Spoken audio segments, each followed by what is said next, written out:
السلام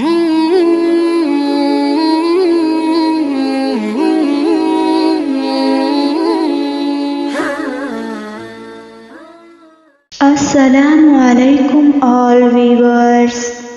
رسول صلی اللہ علیہ وسلم نے ارشاد فرمایا، اپنی اولاد اور اپنے اموال کے لیے بد دعا نہ کرو، کہیں ایسا نہ ہو کہ تم کسی ایسی گھڑی میں اللہ سے دعا کر بیٹھو جس میں دعا قبول ہو جاتی ہے۔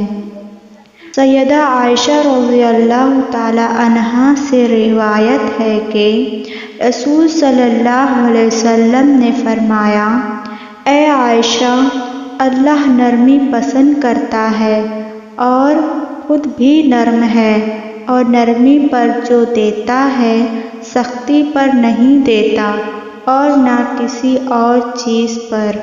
حضرت ابو مسعود سے روایت ہے کہ آپ صلی اللہ علیہ وسلم نے فرمایا، جب کوئی شخص اپنی بیوی پر ثواب سمجھ کر خرچ کرے تو وہ اس کے حق میں صدقہ کا حکم رکھتا ہے۔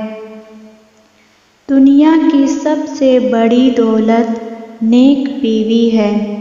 رسول صلی اللہ علیہ وسلم نے ارشاد فرمایا، دنیا فائدہ اٹھانے کی چیز ہے اور دنیا میں سب سے زیادہ فائدہ دینے والی چیز نیک بیوی ہے۔ صبر کا پھل۔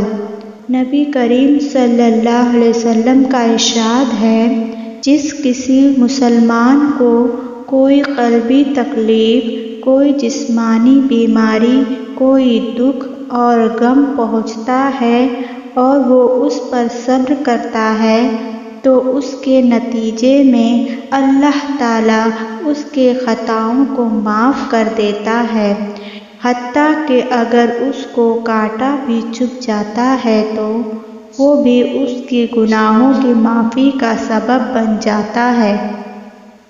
رسول صلی اللہ علیہ وسلم نے فرمایا، اذان اور اقامت کے درمیان دعائیں رد نہیں ہوتی، لہٰذا دعا مانگا کرو۔ ہماری اس ویڈیو کو لوگوں تک شیئر کریں۔